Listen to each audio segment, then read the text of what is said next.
voina PCM Bethel PKCP Silver Jubilee kum som hi pangana kan thang do na kan thang lek boka voina local zong zong te kan lalpa Isu Krista pingin chipai anin buk ani pathia tu chiarin ilongai thang Samuel apakhatna bung sari chang som pahithu kangai thang chuti chuan Samuel chuan lung ala lispe le sen inkara chuan aphula heile chen hi lalpan min tuyani ti in athiwa chuan Ebenezer avuata kan Bible cha kan chiar kha heti hun lai hi Philistia miten Israel fa te an ophe lai ania pathian ne na kir dule na lian tak Israel fa ten anei ani Samuel hovin nispe buna an thukhopa Philistia miten chu hiain an lak atanga hel tura ngain an ma ni tu dai turin Philistia miten chu an thok chuak ta ani ma selal pan Samuel atom trai na changin Philistia miten chu khopui rina satak nangin atibuai ta nuaya chuti lai chuan Israel fa ten Philistia mite chu an thata an ta an ta ani tuna kan Bible chang han chiar lai takha Samuel an pathian he na an chana wanga lo thu asoi na tong tam ani PKCP Bethel unit te po adin traktir atranga voin tum som hi pangana inkara hiam buai na le har sannatam tak tonga voin hi theng kan ni ma se kan pathianin kan trok trai na te changin voina tum som hi pangana kan lom na chuan hei le chen hi lalpan min tuyani tin lok thu kan soi thei ta ani lalpa chu fakin om ro se itok trayang sungnung bergan pathian voin PKCP Bethel unit kum som ni pangana Silver Jubilee min suai thena wangin kan lo mani rau pui ta le chol moi ta zong ikuta kan la ne voi na hian lalpa kan program zong i min nei sakla min tel pui la nang ma ro pui barang che Isu Krista mi ni ku thiang ma kan in kol ti re amen hetiang hi kan hun pat chau ta tu adiang Ahmad Saperin Jubilee dar buak na kan nei anga tichuan Jubilee dar buak na te kan nei zo nuin kan thut na huna avatu te lo thut fel vek nuwa hian helaya hian Silver Jubilee lung kan thuna a honna kan nei anga chumi zo chuan PKCP Zaipol kan somanga an zai zoa lom tu soi tong trane nei torin upalai din thara PKCP senior advisor kan somang Jubilee dar buak na kan nei do nga he ti hiam kan intlar theyanga kan buanga he ti hiam kan thutta kan thule le do ni tichuan ming kalam hi amasa sa akan tin se dam tu kan in dam tu ra ti ang pi lo tangi local se helai khan lo din tir zelo asa so khan pakhatin khon buak na kha lo keng saula at buak zo at inputa at thea a avatu tur hai than song zela lo buak tir ri lo buak tir ri lo la kha indung la ma khan ron in klam phei zel do la ni ph lian dingi pi van moi pirin thangi pilal ruak gibi pinge triali pi van bek va biak ne mi pilal biak thangi pilian thangi pilal khuthung ngati pima dongi pilal cross tani pi vanal reng ro lupui o kalap tan dot zel khan diktura ni kalap tan dot zel khan kan lam don lenge pilo tangi pilian dingi pi van moi pirin thangi pilal ruak gibi pingen triali pi van biak nemi pilal biak thangi pilian thangi pilal thuthung ngati pima dongi pilal cross tani pi vanal reng ro lupui pi sui kili pi no mani pi diar chiai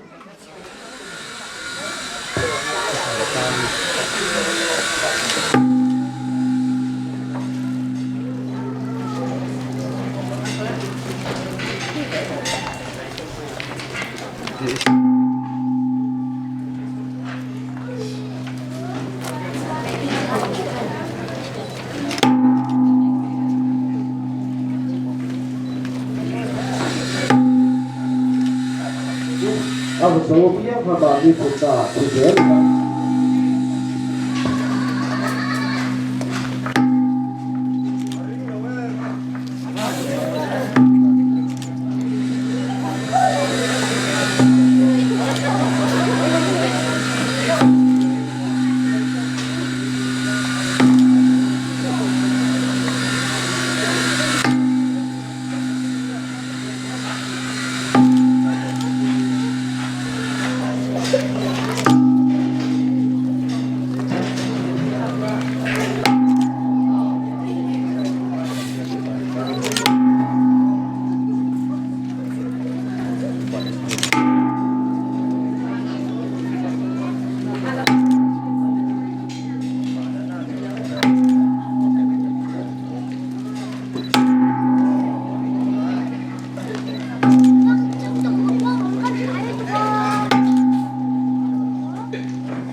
Lồng ấy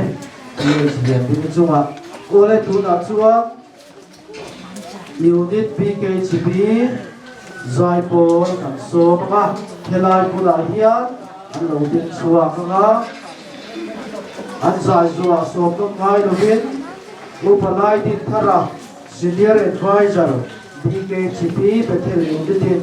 lo thu sợi trong trai na anh ấy nga thì chuông po program kan mangju kan tito kama chung la ba po program kan chung ha do adi dige chibi zai po so na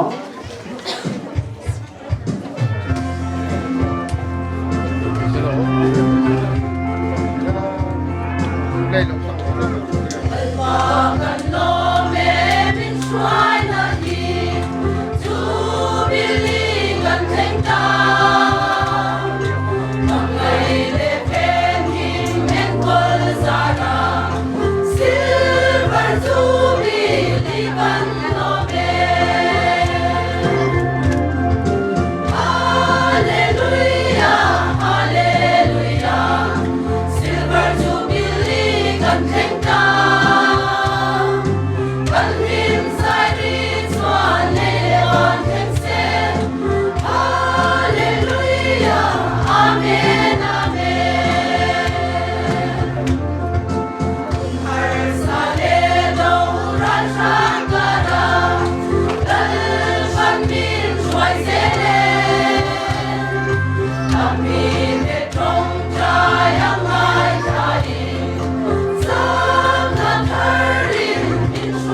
Thôi nó là giờ ngày na lại là na cần bật kia nên cần phải chế chỉ sẽ là ý định đi cùng phần hậu thế đang nhìn mình còn nhìn xoay à BCM Battle Unit BHP din tira tangen weni chen a min suai na a lom tu kan fi che min kan pa che weni a ya nei silver jubilee hang the tura lalpa nangin min suai ba min kan lom e mani rom buina de choi moina de lal na italo di zero se e BHP te lalpa nangin suai se la iram dung ding tu ko san no te ta mal so na along Israel tinggal turun imal somne tran puina lalu suami kan dondi aja amin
cái sắc khâu này cần lấy in chung Christian level number giật khung sống gồm na cần sa cho cần sa doa cần chua cần speaker về cái là một sao dia pastor ta cái hình tượng của con người này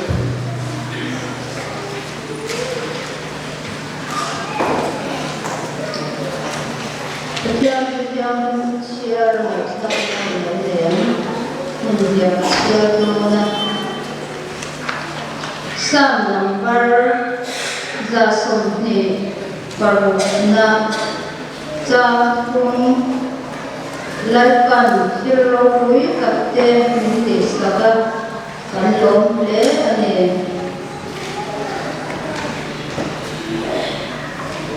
chuan ni ya kan thu hui tu Samuel apakatna bung stari cha so ni chuti chuan Samuel chuan lum ala miste estemin kara chuan apuna hele chen dilal pan min poilani tin ani a chuan epemisar pakwa Atuthiam him kan chia telan kan zatan na so sa prose pathian na telan prose lata pathian maya ngol tu riam puina le kan puina telan pa andung zela he hurrei ka atama kalau hadile le silver dubile so ni pangana lo heitura Paglaga se semua de kosana de harus takna mau melawa punca mipel kami kalau kalau bukan siltia lalpa ini ayan thirau hui tak inti sakawamin kalau bukan siltia je kan pokoknya man pulsong sok telalpa ni siya saklay hui kan kan kuat sebagai keturin sarawin ni kasuaya ni orang je kan kita saitu kurkol kita anjana ay buat saya ang takay kita terbuat soa mai satu tenal pa lo sarawa kami chef ini turin kanangin kongkong kasuaya kan ikon na iya bulan jangato february suanya lo kuina andal pa iso Krista bingin kan berdiri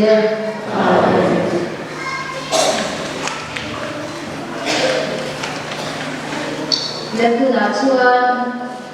report mai tak nak kalau dia pilih bandar yang lalu boleh dia sebelah dari kan semua wilayah yang lalu selesai cumi cuan zakol ini dikai suci zakol kan semua cumi sundok cuan solo Dia istilah buat yang kering yang adalah buat setiap dapur itu terso sebelumnya terso yang boleh sebenarnya win pun minat pilihan dan dia di HPOB try kemudian lokal dan kan disorte lokal juga Kalau memang lokal, oleh PKXP betul ini lokal jual jual sekali, unsur di bawahnya silver jubilee kalau kita maya, lalu jual sekali bawah jual ni, setiap dia nak orang kita dia jual maya, orang sel, bina kan silver jubilee kan jubilee orang ini lutak sema, lokal zong sokte kan lepas Islam ini sebagai kebutuhan hindu kecil untuk bersih lim tetap boleh lain buat kebuat setiap nanti punya puring dan software dia ini PKXP atau kita dia dek ni sari kami sangat sebuah buah lain jual yang tertebe ni jadi pun lain jual member bosok kami jauh ni Tuna jual member ko dengan kubek ni maya so som sari ni lai kan lo ve ta ani emni ti ke chpi ati je atanga som ni pangana alo thuya BKHP ten mason na ta ania member na de pathian ram thi pe ba te bu vai tha ma te soi ko dam ta hem song ni pathian ni kom ki na ba na ni ama e bo chu he ko ro wi ta kan ya unit BKHP din dia ka la ya swai ko sa le member kom ta First, the doctor and finally, Zong Rana Nilo Shwaiku, any Mossad, while Nilo Yasan Pote, the Nuzama Pote, and Shurima, Kanika, and Tam Rimani, and Roboto, and Zomapo, Tuna BKHP, and Sweden. When I hear unit BKHP and the Laya Shwaiku Massa, Tem Huntar, Tuna aladam aladam tuma ten thatu alo mai kom da on ka thia admin kalama pil ti ma lo ding zel sila president PX ya ding no le ding sila vice president P no tami secretary P Vanmoni Assistant Secretary Pilar Batimi, Treasurer P. Lintani, Finance Secretary P. Robiati ni Ocean Dama ni Komsan to Wangi Wilang Mera dan Kelawati. An mani lom na ne joy moina tu kama buka dapat biar bahagian dan baik untuk biar cuaca.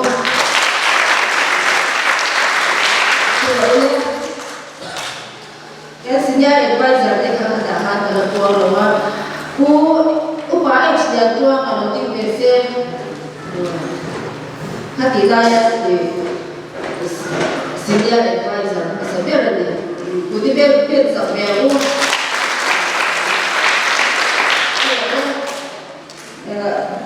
senior advisor ka ku robot to si hai ni ma le hei tu da to ra min ban san to ni Heaven silver jubilee good mang program re takatram khan kanloi buat sai dia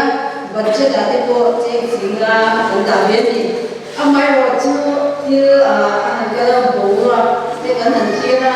til man te alo sam chu be se sia che singa ha chu te de kha ga sha singa ya ma ha te chu dong lo bin Itu pun yang kita hian dia cikgu kan dia semua jual ini ada dengan dia mungkin jubilee level program yang buat saya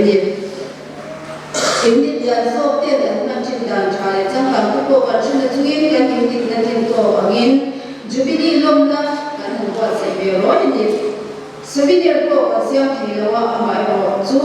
torsan le unit zulo ko el ta document de chia fikani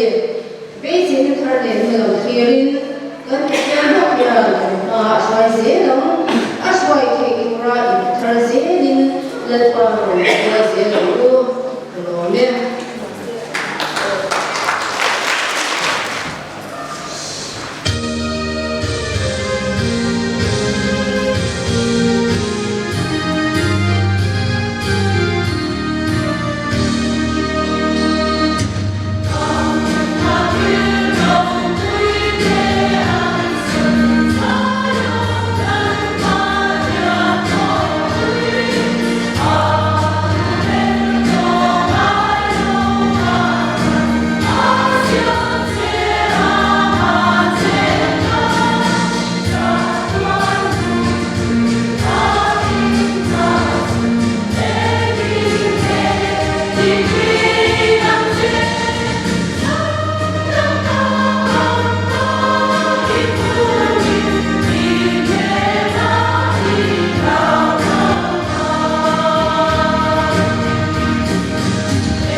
Jadi cerita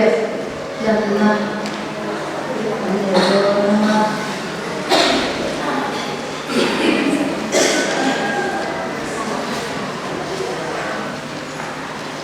cerita lomponya cerita nilo bersatuan menuaian sekretari di dalam kantor nilo bersama dengan dengan suaminya. Wenanya silver seperti nilo pun tu acam nilo pun ada cerita nila tuan bawa kantornya suami se acam cerita ini Ama severim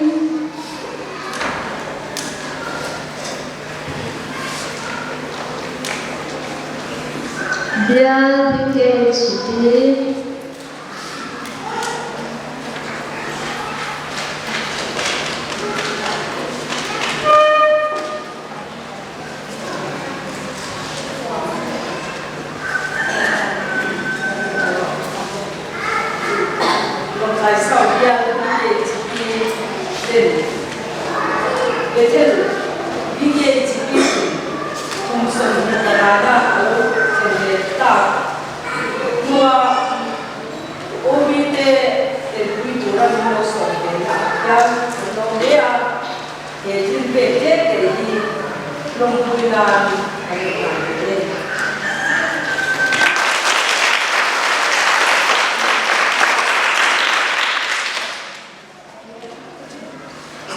unit BNP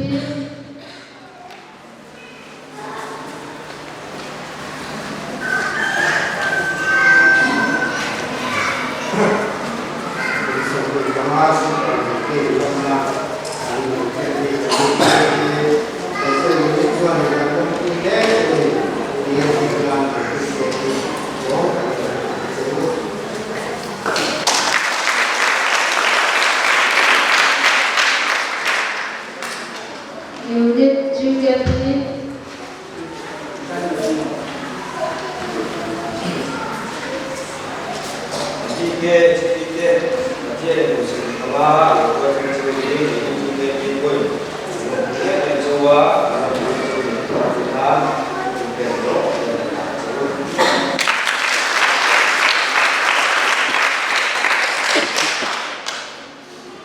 unit KNP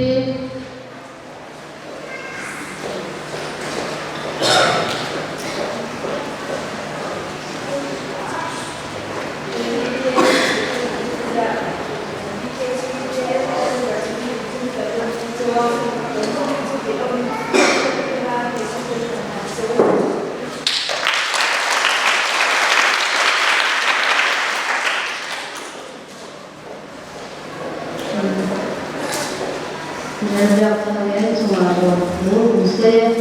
betulan berjaga yang tak mungkin laita cuma ruas keluaran dia dana acuan ruas berpendek atau turin syariah penuh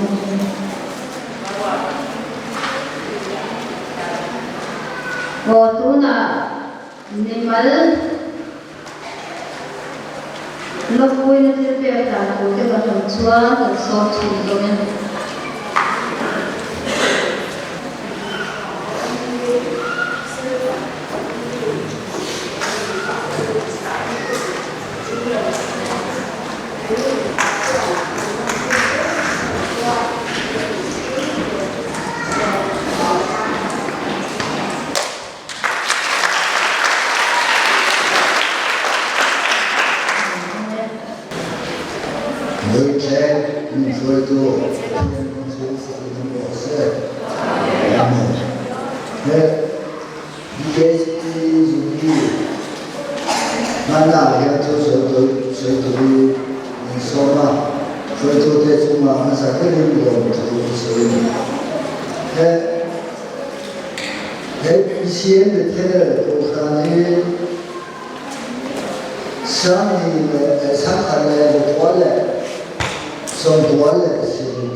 Jangan lama 우진이 나한테 스케줄 못한 거 가는 거 좋다. 내가 또 일로 오면 이제 또 나가 또 또 사진 어디야? 다저 영물도 가는 거 가는 차나. 다저에 네 깨대서 가는 거. 나이랑 다르게 엄마 맞아 kenzo soal natrika kenzo ekovel nungto kan joki jumiji na chuan dulu bekenya botu a yo mamdia ma se ke emma kenzo ko tiano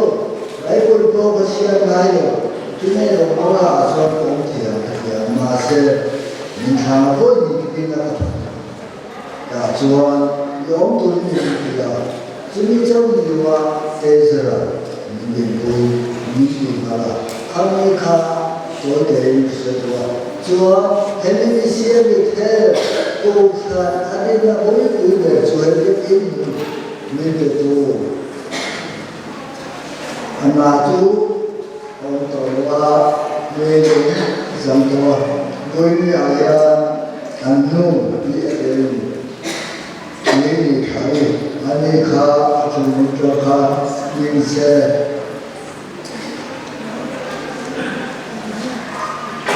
aneka ni antara kita aneka ni sesuatu orang di negara ini yang begitu aneh. Cuma kalau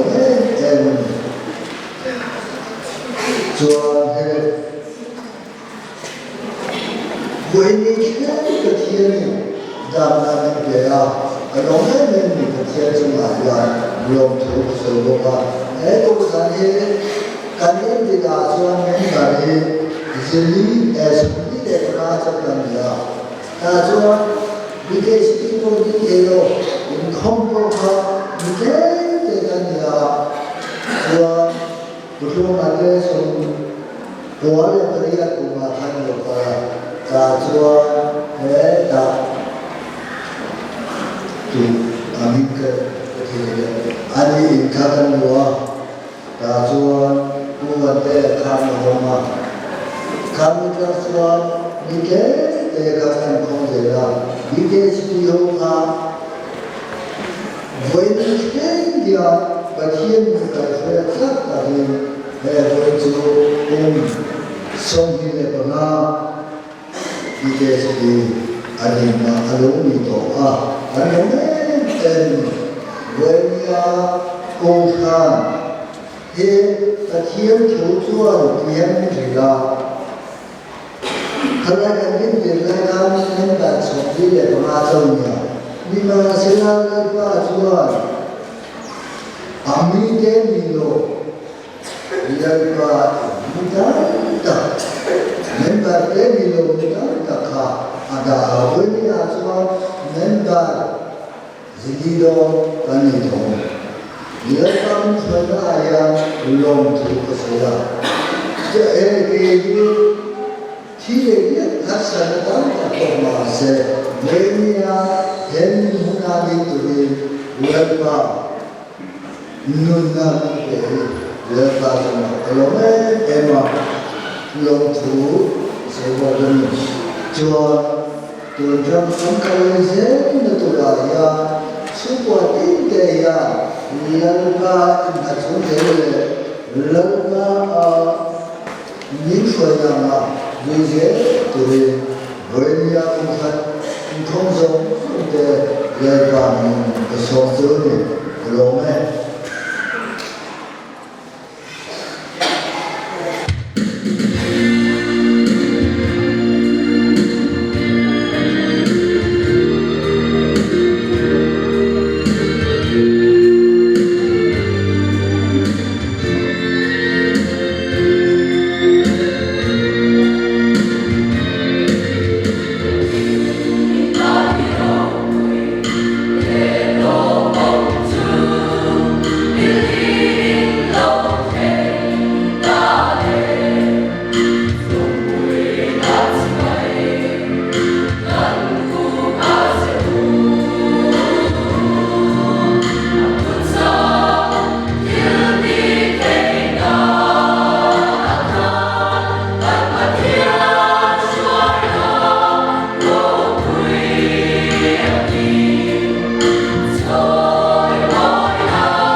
Kali pun tuan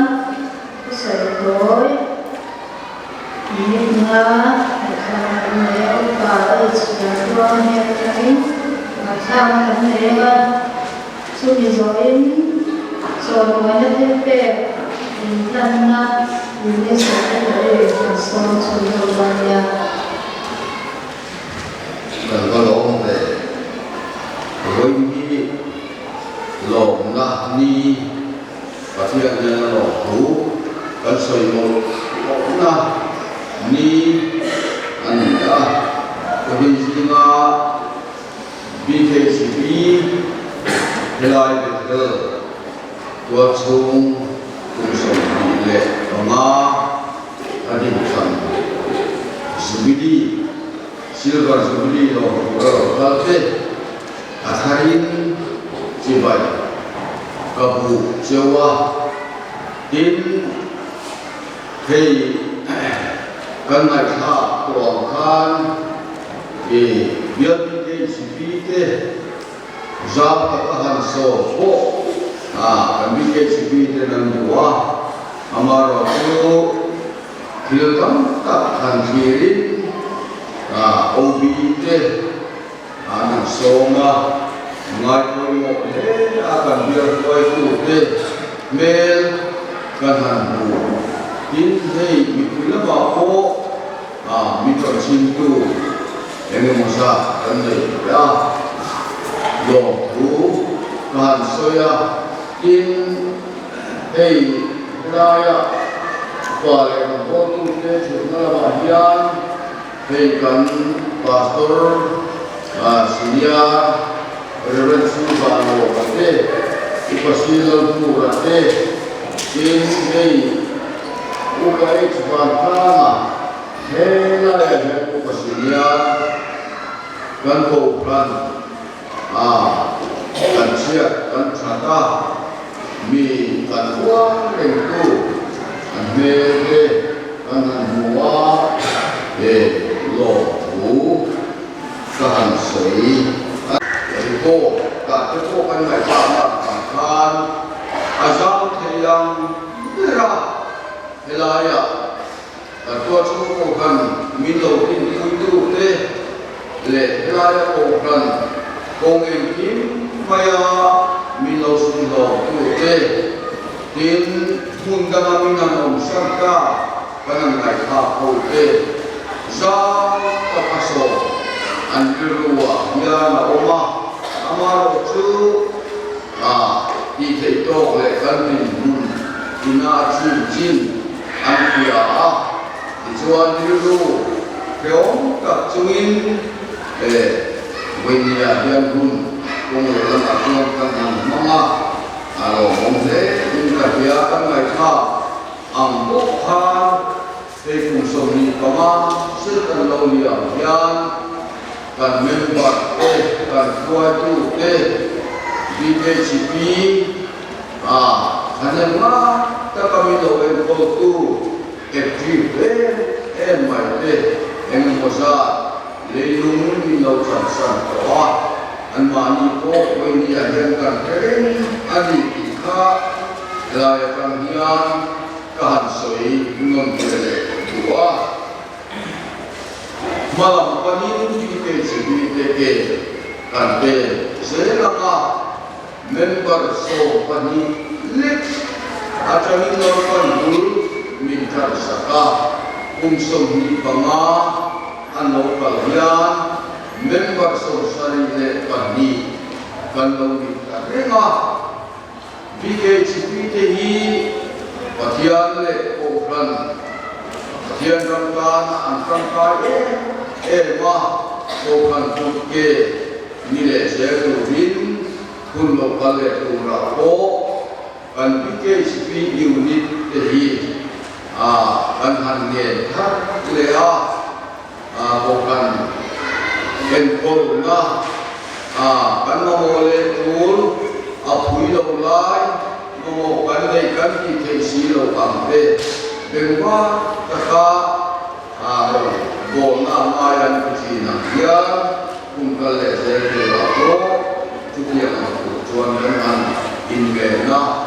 helaya kuya kanli ta angyan heile sin hilal pan min buayani kun kalle se pura o lam pan min buaile zelama ahwai thei turin BKHP member te kani witte hi lamba chakmarin chanin ke IPZ namun ha ka sei an le kalau le oleh belajar itu BKHP tuan itu berbunyi syarikat suatu lalu itu tele tuan adalah mereka coba itu sebab dengan dua sebab ini satu tarian Alumni pastor Chandu Pia Tunika Kasoma helai yani laucha sin helai ya jual ni pui bo to da kha asar te kha bin lo helai ya lo ka te ko la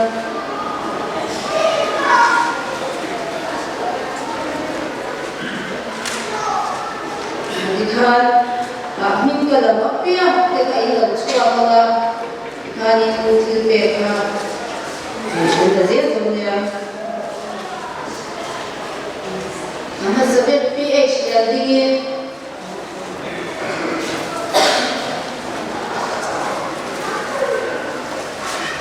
Kutha Nombuina dan Ojemnya Donya Oh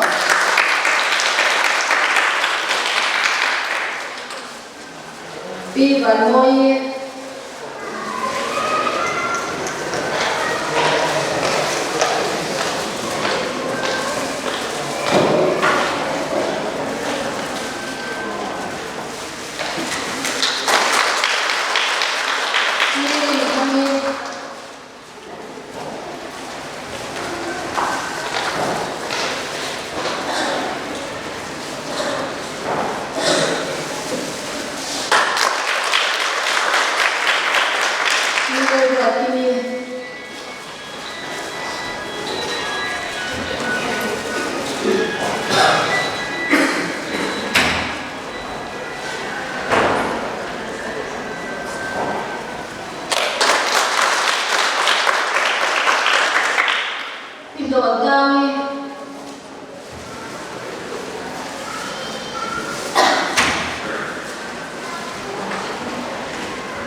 Phil Cross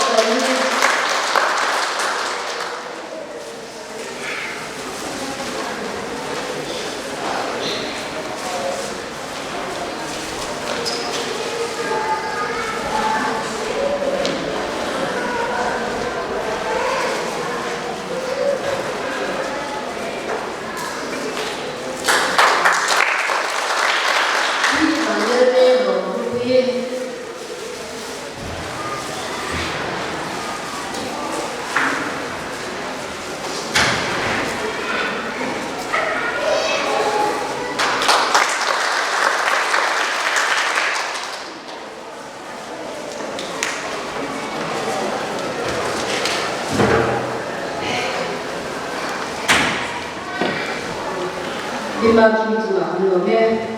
Ini yang kalian,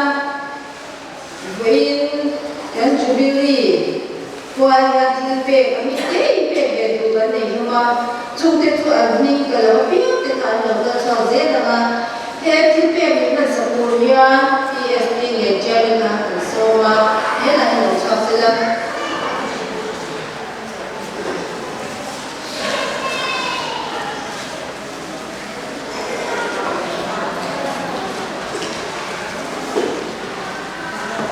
Ani kalau dia doktor dia se Reverend Phil Dosama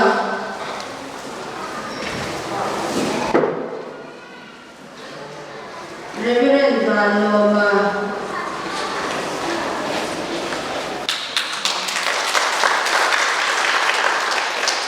Phil Chukimi Manbiak Pastor Januma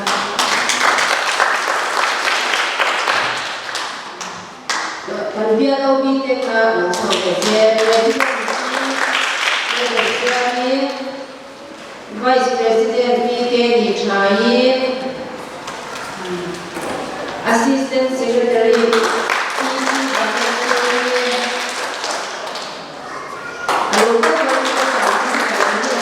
Finance Secretary P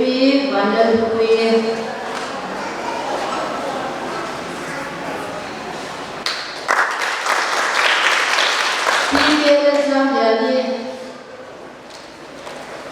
Pijam jadi kan,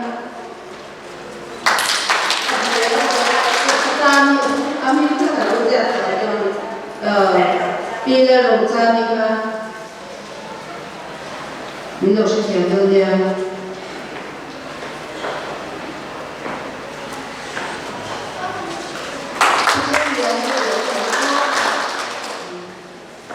Pilih suai.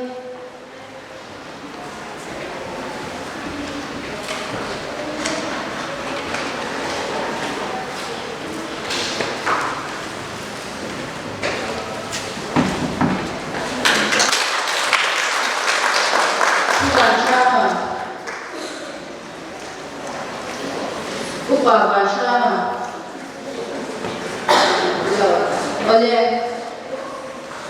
PJ tu anu be kisah kali oleh kuna suara anda bagian pada channel Dingungin Christian pun nomor pun sebenarnya dan sekarang kita berkaitan dengan dua Dingungin yang sangat asal hasil dari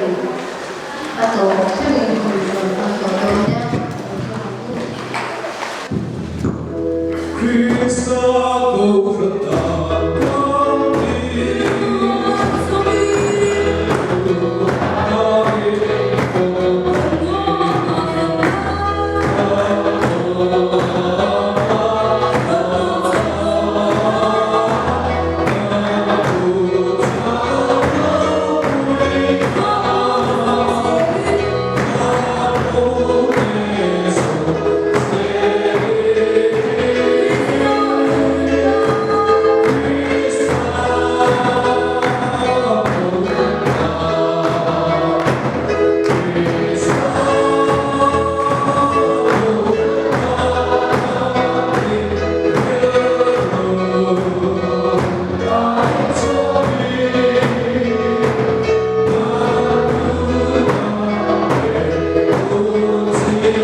BKHP Bethel Kundit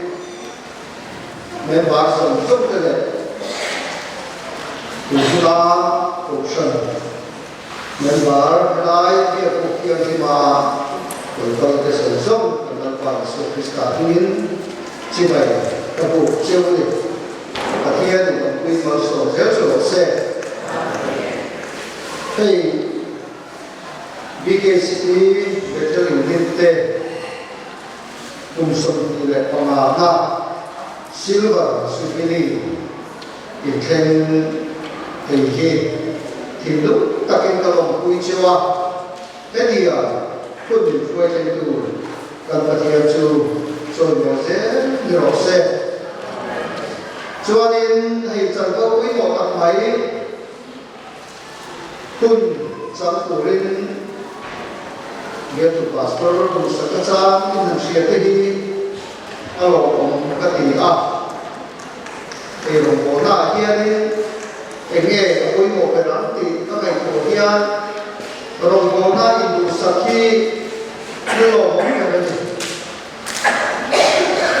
Chonne Kui Taka Choya Iso Ai Maa Along Sochu Rong Bona Indu Saki Enge Ani A Chu Bang Chuanin Indu Sakna Hinlung Takin Kaloma BKC làm cái cô khao xây ổn tất tất cái sinh không về trước mấy khám quy tế tôi được quy tế cô xây ổn tất tất đủ khao ứng nỉ xe dùng dùng sông chú càng sân vua min biết được xây lên bị sạch khi ổn cái gì và thiên nỉ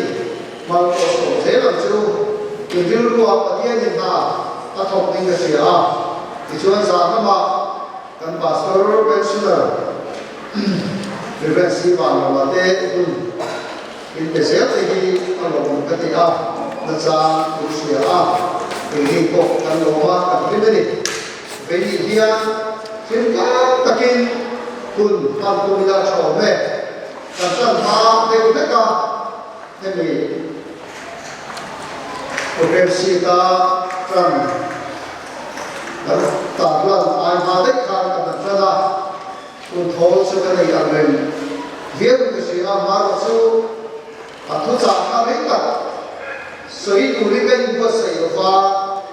marusu jadi encuanin dapun kan next program boleh kan ya data kapai sekali remai marusu kacu Tamang doan berkali kita sedia, mereka mau adin atau kalau kita tu kan itu ramai tak ada cakapnya. Hei, jubili kualin, tubuh ibu mau tak mai, taran anilah. Akan hancur, mau tuan tubuh itu muka, marosu, asal itu kan ini abangin, tubuh ini kan taran kan siapa yang cakap siapa, cuma masukin baru, aku bukan ini kan siapa besar, anak, diktator ini, bungsu pun pakai cara dia di kan siapa besar, anak, Bible yang kita mengenai cuan, diktator ini, bungsu pun pakai cara dia, siapa ini ramai kan. In matway tu surah pa aliena idena usel aga ati thon lo bang sia kalpo kalsan lo bang se lausula zamek su ati hi ke spite dan kalse na turta tu sa ko mo ta ni sia ila dan matway tu surah pa ani Zamovin Elal Baru Bermahian Kantalzen Turani Kecuali Kantubui Imana Samuel Apakatina Bung Seri San Sodami Tudam Siar Ange Jadi cuan Samuel cuan Namun Allah Mispele Sen Kala Suan Akuna hei le chen hi lo pa mit pu ye ni in apinga chua Ebenezer avo a Ebenezer tra pui tu lung ani ole patia ute ka kai kha se mai chong chai na ka ne gi chong chai yang lapa patia in mai tu nuna hian imal so na te min chan thak ir le a BKCP Bethel Unit te kum som ni le pa silver jubilee nan ni koi na kan lom le mai la pa ite na lo ko kan se ni he le chana min koi tu le min chan tu tu kan ta hian ni a vậy thì hiện nay phải đâu quý xia, anh ta có một lẽ, thằng nào nó pa nó mình nó quý mình cái gì quý xia là, Bethel BKCP mình có cái gì quý xia là, anh mà đi mình bảo sao sao mấy thiếu gì thế cái đâu quý cả, thằng ấy có được không chịu là, hết sự là jubilee cái gì cái gì, cái lo cái gì nó đi đâu xia là, cái cảm xia là tu ra là pa, ít chẳng quý là chẳng là Libre lo taka BKCP member tele Koshan member teka nom sel ni turin minjan tu sel turin kanal pa Isu Krista kan berdiri se amen hey jubilee hi Bible hiya kum somna na kha Leviticus arota na hey hi ta jubilee ni a in lo nghe tu ni in Leviticus tu na ta chia chuan ta ni atin akum tua chuan tu ngai hian tu su di pa na kan lo ma jubilee ani kan tan kan bai ta chu jubilee chi lo tu ni tin kan hu a jubilee ani kan lo ma he jubilee koi mo na koi hi khak lek kan ta na anga pakhana chuan Israel fa ti kha jubilee an manin boy an chu thi na ni an mani juda na pui ta boy na chor song te kha jubilee ni a chuan boy chuan na na mang thi na chu ba jubilee hi an na along ni se la an ha ko le ke thi na ni chu ba jubilee chu boy chu hun tu nu na hian ke ni hian ne nge kan chu ve do le ti hi han ngai du thar ta ina cha ke se a ka ni boy do ba mi rin sa ni kan chu do ba ma se câu chuyện đâu các cha tu chú BKCP member các cô lại phòng dòng sông tề hết thu lãi cho tu dòng sông thì các cha chú hết cũng sông đi lệ pa na BKCP na silver jubilee kan long hi kan jubilee ani a chumi wa chuani kan ruwa kan huwa na on sông te hi phải thả đi là cái gì mua xong thì hết cả mua cái sản ta những cái chùa mu thì cả nghề chú đi chú vào chú thì nói lắm cũng là đủ cái gì mua về mua đâu chú ta sẽ đâu việc khiến cái nhà cần cứ ngoài hiến cây lầu số tí đu lầu số tí tay số tí có cái này thế đi chú xong chú tu na hian zale na ta rồi là chu cái chu mà mày tham tu rin ta som chu ni tin adam le chu ni jubilee quan hian ani tu te ni na pe ki le na tin tu thong vi tu mai chan an lo hang chi ani chu bi ông sia chu until anin lei sakte until an lei sakte hi he julia chuanin an pe lệ cái chuyện này mà anh ta ngài khác in ta đi lệ in bài được cần ngủ chú hoàng chúa đi luôn thứ này hiền đi cái đi hiền ta cần để ya riêng tu trong sống thì hiền ta đi cần để đi chú tiền số chú ăn cần cột bé làm này rắm cái bên này sạch cái chú dù đâu lại khá sáng thì về chuyện gì cái gì bị thiệt cái gì này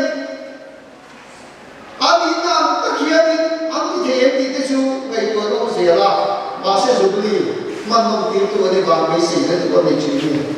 mà sẽ thứ này gì à cắn tá lại cắn này lệ tuổi này thì cắn là quyền của chú riêng tu để ta chú là lý xua đi chú bảo chú là lý xua đi cắn dấu này tổ thì nào mà sẽ tầm sốc sẽ cắn này tổ rồi đi chú bảo chú cắn tá lại riêng tu để ta lại là lý xua đi này thằng này tụi này là chú là lý xua đi tổ thằng này tụi này là chú đi hiện giờ này đây có tu nữa đi Jubilee dia sering takin hum kan mampu tadi kan sin tadi tin Jubilee sin ta da kia kia tadi vậy thì kan ta di kia him ani chuwa lalpa Yesus Kristus chu kan na kan ta di le le tu le ke ni Yesus wa Jubilee mampu de ko hier nun dia him nun uin Krista chukan na lal de se in ka cha chu ni chu ni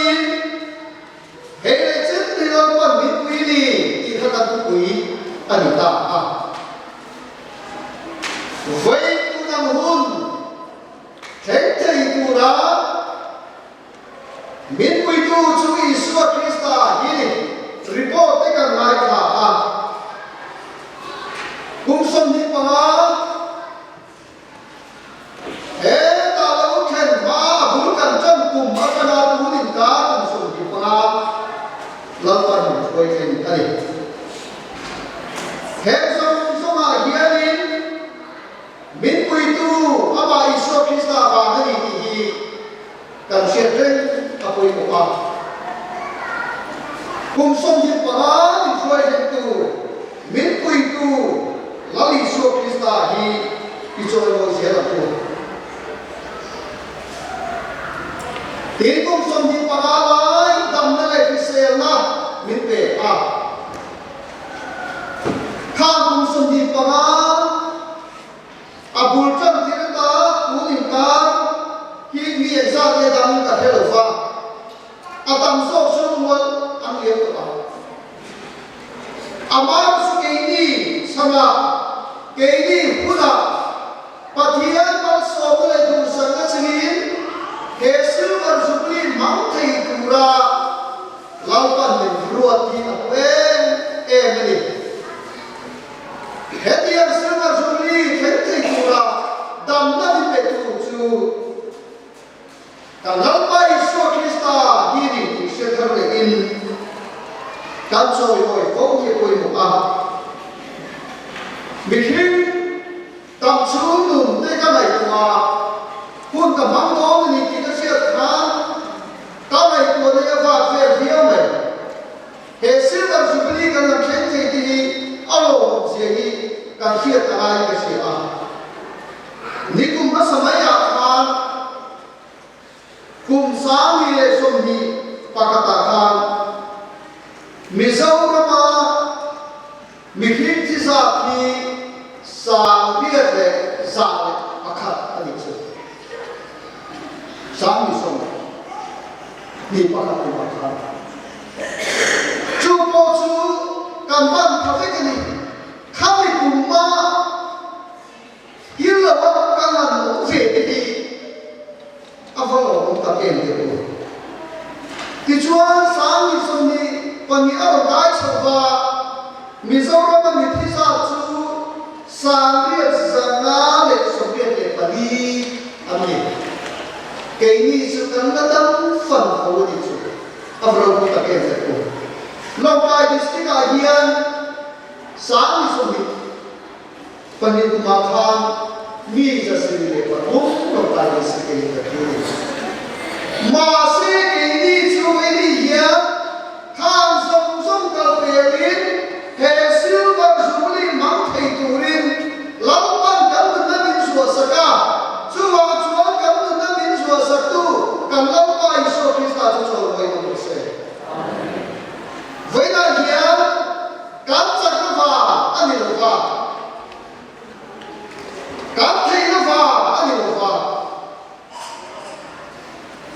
các học sinh vào anh hiểu lãnh quân miễn trần quy vào in lãnh quân miễn quy vào in hệ sư bằng dùng đi khách thầy cần đi chú vào chuồn hệ bên dân Allah ni ta Ebenezer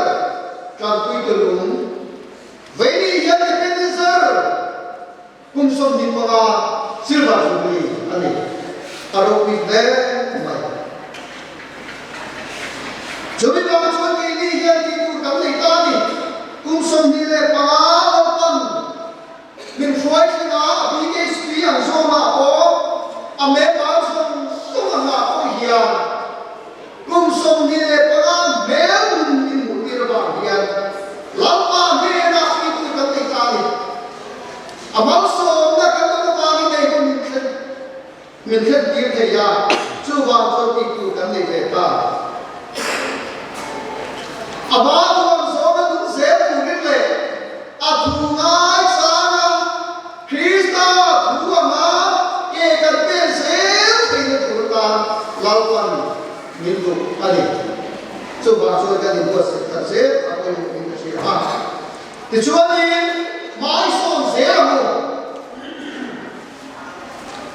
he silver jubilee kum sum ni ka ma ka ma ko ni hian tu na ta mi mai son se mo ti in ka cha chu ni lam pan ni kan pi wa ngin kum sum ni pa me mu ira chu wa so mai son se mo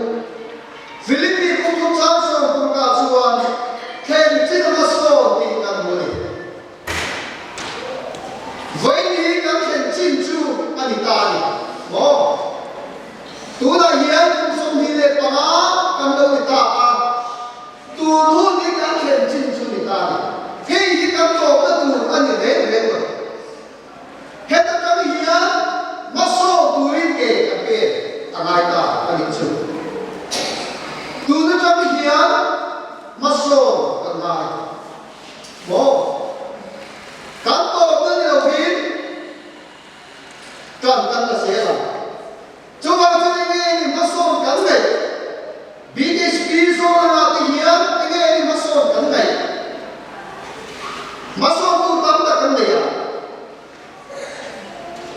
kong cha na ko ko ve na ko maso se ku kan ni ram hian ma son se ra mi hrik fin na le thiam na hian ma son se to ka in to sa na ko in kai so na dang le tu ko hi ti dang la ma ni se ka ti dang la an ti dang la ma chan chu khobe na ken tel til kan sian ngai le kan lu ngai lo siam tha mai sia ta le ko kai choi le ko khobe so kha ko hian ni ta le du ni ani le siam le sia le ni chu sen ga me kan ni chuan khobe ni na ken tel tu na ko hian ni kong sam da la min ko tai la siam le ko lo chu ni o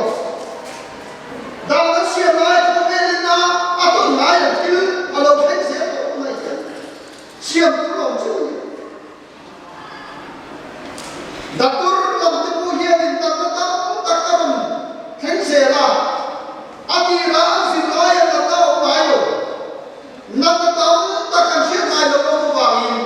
datur ho kon te ni chu bi ma so ko chu ba chu ni ko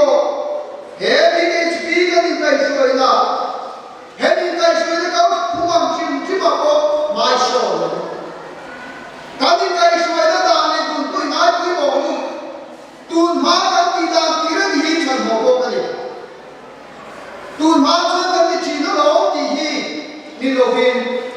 tuôn hun ở trong má cái số mà tôi cái gì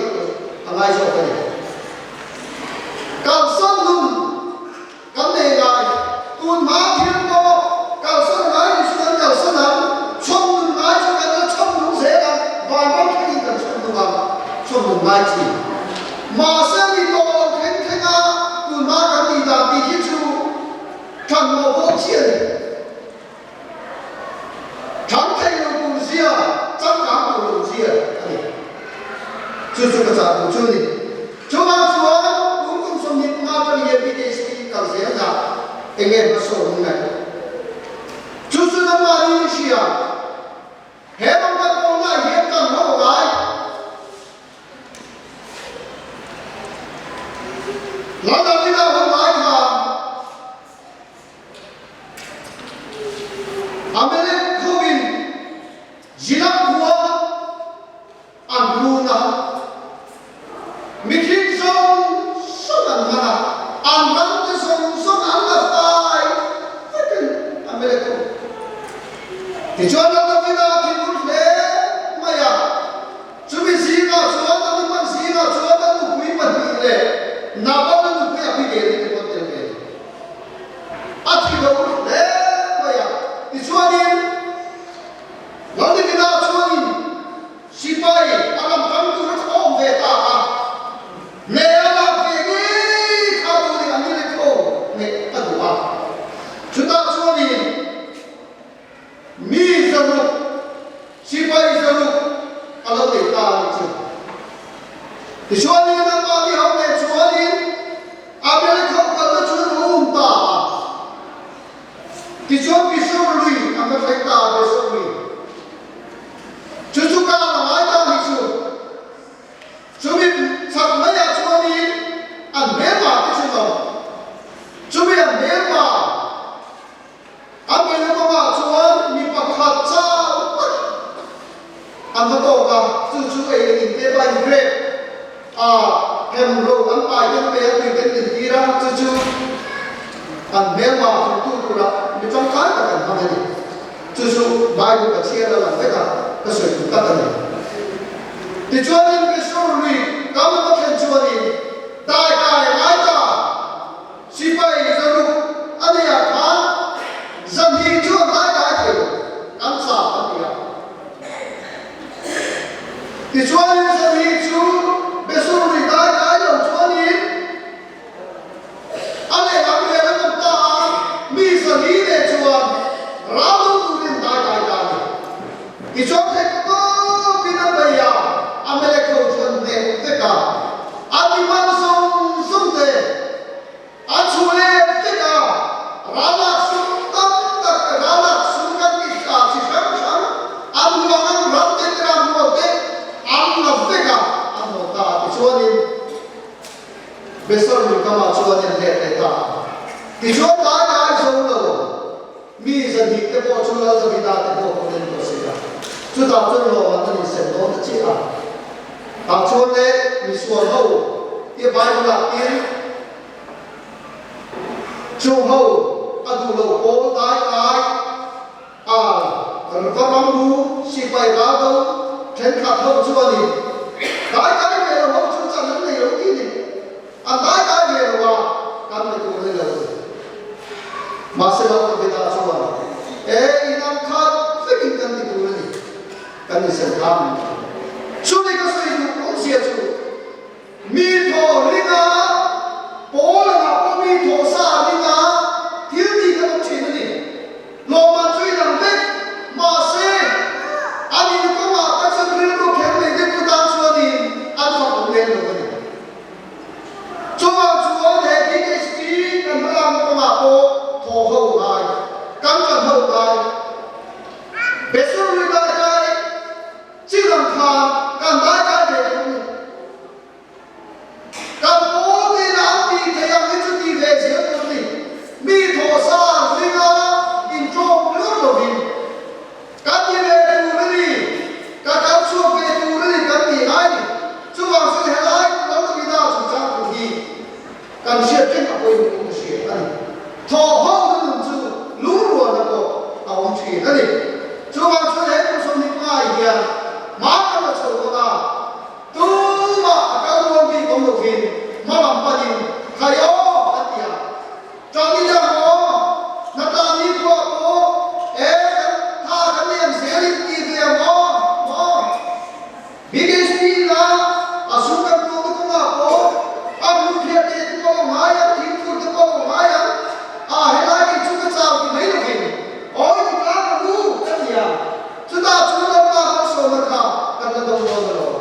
tin cái mà đi thầu hôn được cuộc cả ông đó rồi chúng ta trong năm qua cho chân đi đằng cá ta kinh xem nào có lúc ấy ta kinh nó không thì tổ hoàng chú hoàng chú ta đi gần gần kiến ta nghe chú đi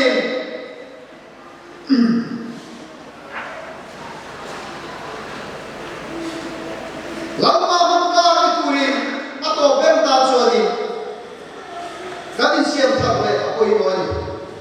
lắm mà đi này trên đi nó quay vàng đi lắm mà không ca cái tụi thì bây giờ không đi nào bung đi trang sông đi lệ sông đi cái chia chuan bung bé thiêng liêm cái pa mang ca thì cái gì vậy đi nhá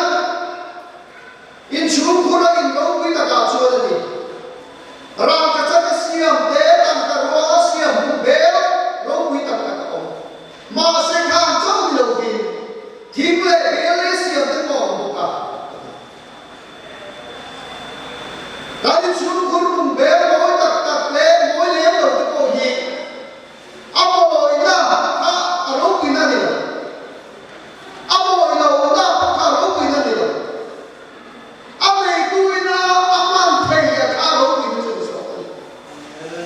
mà đi chúng con là hiện cùng bé đâu quỳ tập thì in chân ra là phải chuan ta rồi ya bé đâu quỳ tập cái cùng bé đâu cần tạo chuyện gì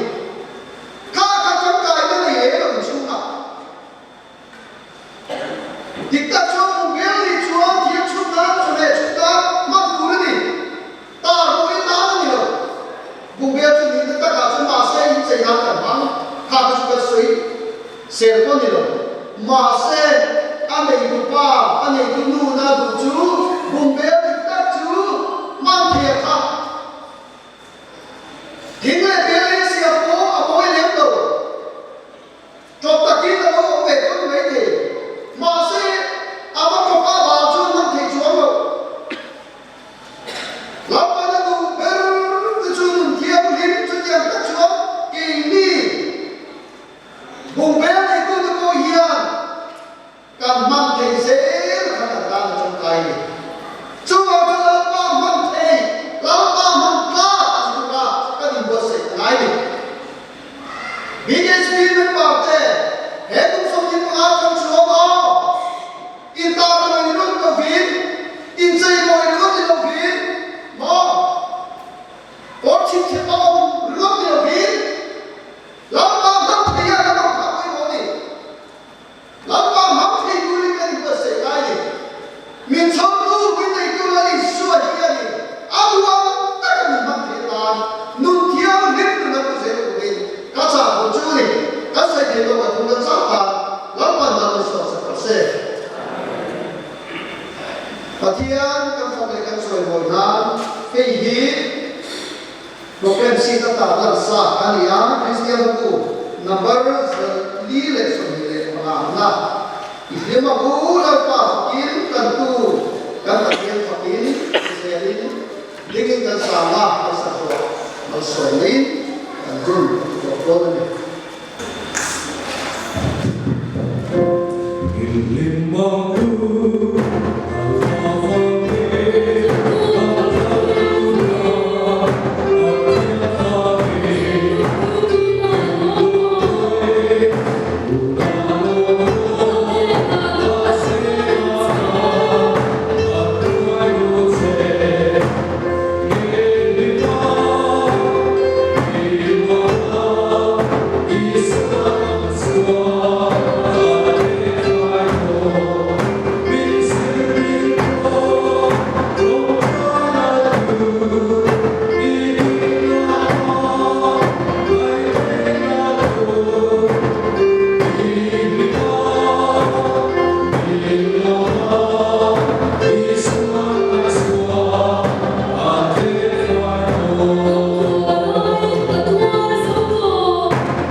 BKSP Bethel Unit Kunsom ni pamala min suai thenga